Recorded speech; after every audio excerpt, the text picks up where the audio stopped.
Hello বন্ধুরা, আসমিনা কিচেনে আপনাদের ঘরে স্বাগত জানাই।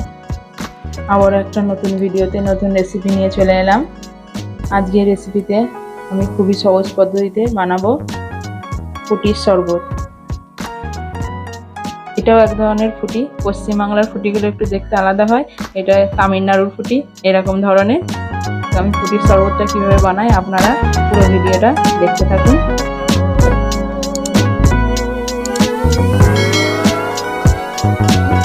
প্রথমে ফুটিটাকে কেটে নেব। ফুটিটাকে প্রথমে ভালো করে ধুয়ে নেব। ফুটিটাকে এবার আমি কেটে নেব। প্রথমে মাঝখানটা চিড়ে নেব। দেখুন ফুটিটার ভেতরে এরকম দানা আছে, দানাগুলোকে ফেলে দেব।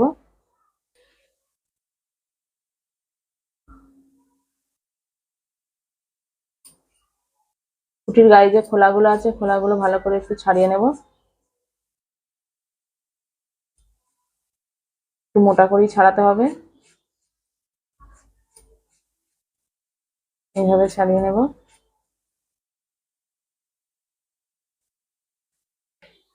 ফুটিগুলোকে এবার ছোট ছোট পিস করে কেটে নেব।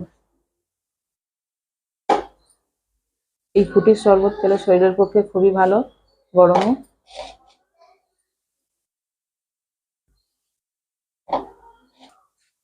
ফুটিটাকে আমি এরকম ছোট ছোট আকার করে কেটে নিয়েছি।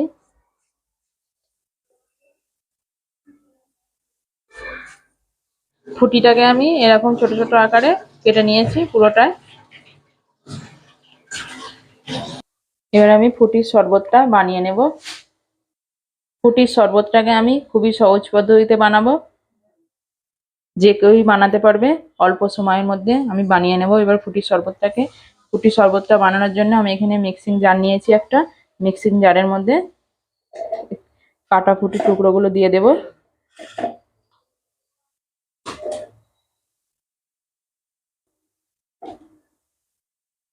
অল্প অল্প করে মিক্সিং এ পেস্ট করে নেব।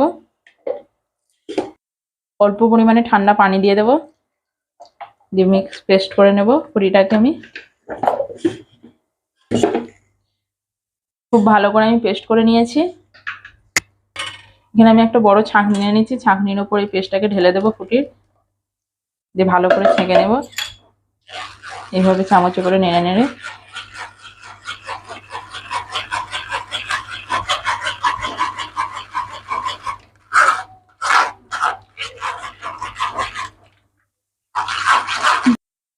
ফুটিটাকে আমি ভালো করে ছেঁকে নিয়েছি। এই যে অবশিষ্ট এই অংশটা আছে এটাকে আমি আর নেব না, এটাকে ফেলে দেব। বাকি যে টুকরোগুলো আছে ওগুলোকে আবার পেস্ট করে নেব।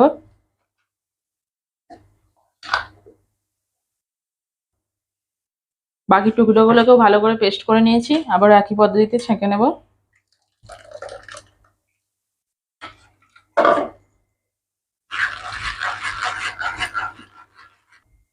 ছাঁকার পরে যে শাঁসটা আছে সেই শাঁসটাকে আমি আবার মিক্সিংয়ে দিয়ে অল্প একটু পানি দিয়ে আবার একটু পেস্ট করে নেব।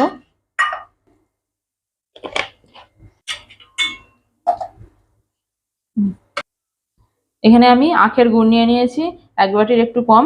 আপনারা চাইলে চিনি দিয়েও করতে পারেন, কিন্তু গুড় দিয়ে করলে শরবতটা একটু ভালো হয়। গুড় আমাদের শরীরের পক্ষে খুবই ভালো, পেটের পক্ষে। পেট ঠান্ডা থাকে গুড় খেলে পরে, আখের গুড়। গুড়টাকে আমি মিক্সিংয়ে দিয়ে অল্প পানি দিয়ে একটু পেস্ট করে নেব, তাহলে গুড়ের যে ডলা ভাবটা আছে ওটা ভেঙে যাবে। গুড়টাকেও আমি একটু ছেঁকে দিয়ে দেব।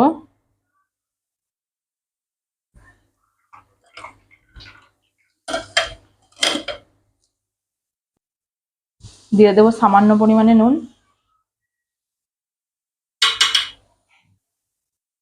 আর দেবো অল্প পরিমাণে বিট নুন।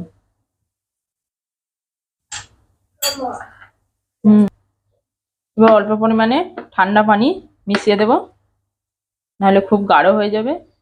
সামান্য পরিমাণে একটু পাতলা করে নেব শরবতের মতো, দিয়ে সবকিছু ভালোভাবে মিক্স করে দেব। শরবত করছি,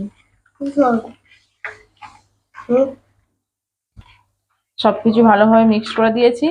ফুটির শরবত একেবারে রেডি হয়ে গেছে। এবার আমি গ্লাসে ঢেলে নেব।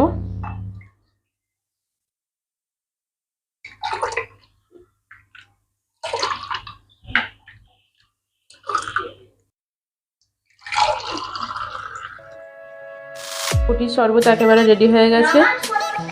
এইভাবে আখের গুড় দিয়ে ফুটির শরবত বানালে খেতেও খুব ভালো লাগে আর আমাদের শরীরের পক্ষেও খুব ভালো। এই গরমে এই ফুটির শরবত বানিয়ে খেলে পেট খুব ঠান্ডা থাকে। আর আপনারা রমজানের ইফতারিতেও এই ফুটির শরবত রাখতে পারেন। রোজা রাখার পর সারাদিনে যে ক্লান্তি থাকে সেই ক্লান্তিটাও দূর হয়ে যাবে। আজকের শরবতের রেসিপি যদি আপনাদের ভালো লেগে থাকে তাহলে লাইক, কমেন্ট, শেয়ার করে দেবেন। নতুন বন্ধুরা প্লিজ চ্যানেলটিকে সাবস্ক্রাইব করে দেবেন। আবারও দেখা হবে নতুন ভিডিওতে নতুন রেসিপি নিয়ে।